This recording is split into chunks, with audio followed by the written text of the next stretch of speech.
El espacio al que entro cuando entro en la inocencia de la infancia está tan conectado con Dios y con el amor incondicional, que es lo que me rompe de la obra, porque es donde muchas veces en las familias se abusa de los hijos, se abusa de los sobrinos, se abusa de...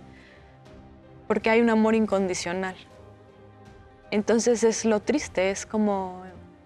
es donde se rompe el ser humano, donde le rompes la idea de que el mundo es bueno, ¿no? Es muy importante que a la infancia le hagamos saber que el mundo es bueno. Yo creo que si un niño ha pasado por un abuso, eso se tiene que hablar inmediatamente, Punto. ¿no?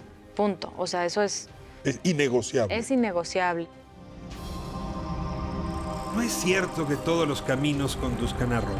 Los lugares donde podemos ir son casi infinitos. ¿Ya decidiste dónde quieres ir hoy? Piénsatelo bien para no equivocarte. Toma en cuenta que el tablero de ajedrez ha cambiado. Hoy el rey se ha enterado que va desnudo. Y cuando el poderoso lo olvida, la verdad se encarga de desnudarlo. Hay que tener talento para pensar fuera de la caja, para combatir los prejuicios, los ajenos, pero sobre todo los propios. Cada quien posee una pieza única del rompecabezas. Por eso intentamos dialogar, para armarlo juntos. La palabra nos libera y la conversación nos empareja. Aquí no hay lugar común. Esta noche no hay lugar común. Tengo a Cassandra Changuerotti. Me da muchísimo gusto que nos acompañe. A mí también estar aquí contigo. Actriz reconocidísima, teatro, cine, justamente son los temas que hoy nos van a convocar. Cassandra, pues déjame, en fin, cada quien tiene su referente, pero la primera vez que yo te ubico fue en aquella película de Carlos Volado sobre Tlatelolco. Esto ya tiene hace unos pocos años. Es de tus primeras obras y sí, un poco quisiera pedirte que viajes en el tiempo y me cuentes quién era Cassandra, más allá de lo que salió en la pantalla en ese momento, que fue en el 18, ¿no? Que se inauguró, que se estrenó esa película. Pues estaba empezando mi carrera. Me acuerdo cuando llegó esa audición, fue muy significativa para mí porque mi mamá me contaba mucho de ese movimiento, de la edad que ella tenía y cómo había sido. O sea, era como un referente muy grande en mi vida. Mis papás fueron divorciados desde que yo era muy chica. Yo tenía un cassette que había dejado mi papá en la casa de música de los 60, Angélica María, Los Rebeldes del Rock, o sea, toda esta música que sonaba en ese entonces. Entonces, cuando me llegó la audición, sí dije, es para mí, es para mí.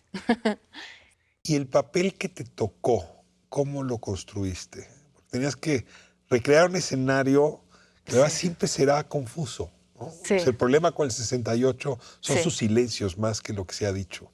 Completamente, es una historia... Además, es una cosa que estaba sucediendo en todo el mundo. Claro. Es un movimiento social muy... Sí, es como que hay muchas cosas que todavía no se estudian de ese movimiento, pero bueno, estaba sucediendo movimiento en París, en Europa, en México, en Sudamérica. Había un levantamiento estudiantil muy grande, como ganas de cambiar las normas. Y hay como ciclos, ¿no? Eso se va y se repite, y la verdad es que yo creo que el 18 fue un momento para visitar lo que había pasado en el 68, pero al mismo tiempo se abrió un nuevo ciclo. Y un poco quiero hablar de tu generación, justamente, y al tipo de temas que te han llamado más la atención en estos años de carrera. O sea, ya tocamos uno de ellos. ¿Qué otros temas te han parecido, digamos, atractivos para que de repente un guión te haga presentarte al casting o para decir yo quiero estar en esta obra de teatro o a lo mejor un día hasta escribirla? Sí, pues muchísimos temas, ¿no? Las relaciones personales, la familia, la identidad, el poder. Pero me ha tocado, creo que explorar mucho la familia también, como las relaciones con los padres, con las madres.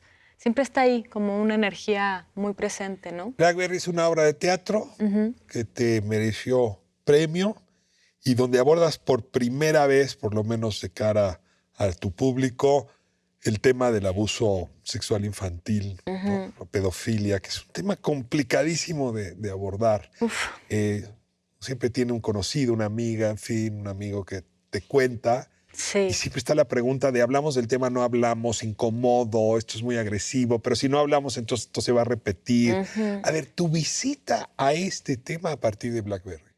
Pues empezó con este ofrecimiento de Catina Medina, que era la directora, que me mandó esta obra de teatro que es espectacular. Es como de los mejores textos que yo he leído de dos personajes nada más. Había un montón de cosas que no se decían y te agarraba por lugares que era como... Era muy sorprendente y las ideas no estaban completas. Entonces, a nivel creativo, eran personajes que tenías que desarrollar. Tienes que completarte. Tenías que completar las ideas de sus pensamientos, aunque el autor no las hubiera puesto. Entonces, eso era un ejercicio muy, muy interesante. Y Blackbird está basado en una historia real que pasó con un marine, un soldado de la Marina en Inglaterra. Inglaterra. Ok. Y con una chavita de 12 años, que se escribían cartas y así, y acabaron teniendo como una relación de novios. Pero pues después fue como, pues no. La distancia de edad no. Pues no eran novios, era como una confusión ahí muy grande, porque, o sea, lo lindo de esta obra de teatro es que pues pone las cosas sobre la mesa, ¿no? Y la conversación es muy amplia y el personaje de él es como, pero tú me mandabas cartas, tú querías darme besos y, o sea, ¿no? Y ella lo va a buscar 20 años después, 15 años después, para decirle, pero tendrías que haber dicho no. Abusaste. Tendrías que haber detenido esto, porque yo estaba enamorada, pero enamorada como están los niños enamorados a los 12 años platónicamente. Yo no sabía lo que me ibas a arrebatar teniendo una relación sexual conmigo, porque o sea, uno es adulto, uno sabe. Ahora, te metiste el personaje y dejaste las tripas allá adentro. Sí, sí, sí. Costó trabajo. Pues no tanto porque estaba muy acompañada, fue un proceso muy, muy amoroso y muy profundo con Catina, la directora, y con Alejandro Calva, el actor. Y los tres pusimos todo el cuerpo y fue un proceso delicioso, increíble. Ahora haces esta nueva obra aprendiendo, ¿cómo aprendí a manejar? ¿Cómo aprendí a ¿Sabes? Me manejar? encanta el título porque pues justamente en la adolescencia es cuando uno aprende a manejar. Ujú. Pero hay cada cosa que uno nunca aprende a manejar. Yo creo que una de las cosas que menos aprende uno a manejar es cuando ocurren vilezas, agravios, violencias en el espacio de mayor confianza. O sea, si hay alguien a quien tú quieres mucho, tu abuelo, tu tío, tu padre, tu madre, y hay abuso, si hay algo que se rompe para siempre.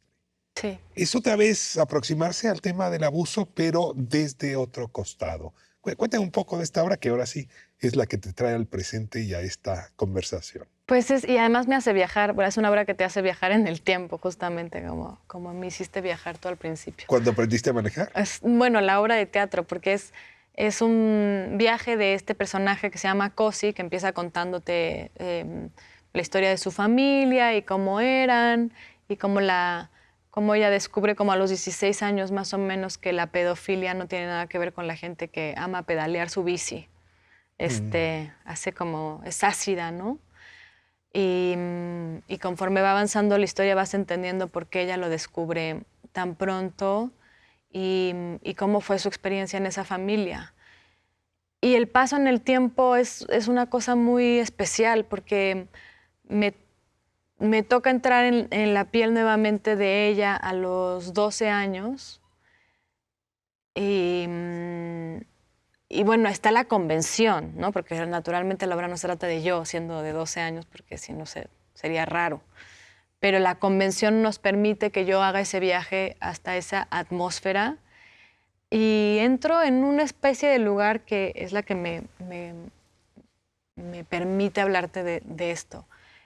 El espacio al que entro cuando entro en la inocencia de la infancia es tan vulnerable, es tan amoroso, es tan sagrado, está tan conectado con Dios y con el amor incondicional, que es lo que me rompe de la obra, porque es donde muchas veces en las familias se abusa de los hijos, se abusa de los sobrinos, se abusa de porque hay un amor incondicional.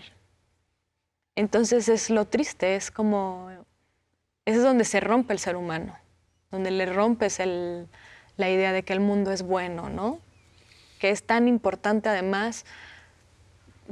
Rudolf Steiner, que es una persona a la que yo respeto mucho, un pensador que estudió al ser humano de una forma muy profunda, dice que es muy importante que a la infancia le hagamos saber que el mundo es bueno, porque de esa manera cuando crece el ser humano, cuando ve cosas equivocadas, va a querer cambiarlas. Ahora, déjame seguir ese tren de pensamiento. Por eso alguna gente dice, no hablemos del tema. Guardemos silencio. No lo toquemos porque si no vamos a echar a perder la memoria de tal familiar. Sí.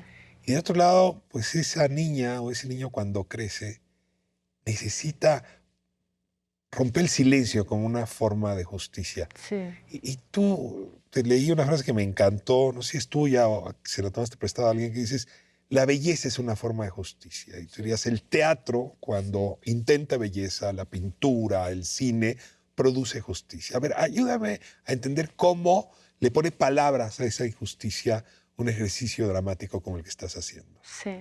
Bueno, respecto a lo que dices un poco, o sea, yo creo que si un niño ha pasado por un abuso, eso se tiene que hablar inmediatamente, Punto. ¿no? Punto. O sea, eso es innegociable. Es innegociable, ¿no? Las familias que saben que está sucediendo un abuso no pueden guardar silencio.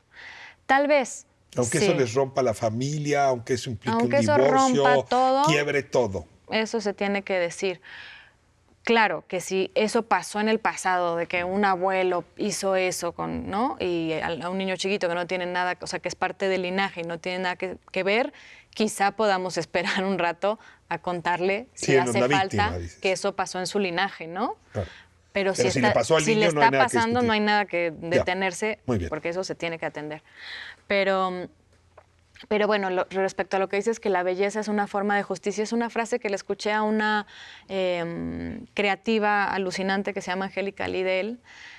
No sé si la frase es de ella precisamente, puede ser que sea algún gran filósofo porque es muy profunda, pero lo que ella plantea es que, por ejemplo, en la obra de Cómo aprendí a manejar, es un tema horrible, es una cosa que rompe a las familias, es desagradable, hay mucha vulgaridad en hablar como de sexo de una forma promiscua, prosaica. Es muy difícil de repente para una persona que quiere mantener su dignidad e integridad tener que nadar en esos terrenos. Pero cuando lo expones en un espacio teatral, cuando le das un espacio colectivo, cuando reúnes a la gente y la expones a un tema tan doloroso y estamos todos juntos, soltando lágrimas entre nosotros, tomándonos de las manos, poniendo una luz en un momento emotivo, creo que estás enmarcando algo terrible en un espacio en el que colectivamente nos abrazamos y para mí eso, ahí hay mucha belleza. Le da dignidad a una voz que Le da una normalmente no la dignidad habría a tenido. una cosa atroz. ¿Dónde la podemos ver? La pueden ver en el Teatro Milán, en el Foro Lucerna, viernes, sábados y domingos, viernes a las 8:30, sábados a las 7 y domingos a las 6. ¿Las enredades? Yo diría que a partir de los 15, 16 años, depende en qué diálogo estés con tus hijos y cómo estén ellos, pero creo que más o menos ahí, incluso a los 16 años puede ser también como muy impactante. No he visto niños de esa edad todavía Te vemos en en teatro. el ¿Hasta teatro. cuándo está? Estamos hasta el 18 de agosto. Muy bien, tomamos nota. Cassandra Ignoretti, muchísimas gracias Muchas por gracias a acompañarnos ti, y ha sido un gracias por el privilegio espacio. compartir a la forma en que haces justicia. Muchas gracias. Nos vemos próximo sábado, 10 de la noche. Aquí no hay lugar común. ADN 40.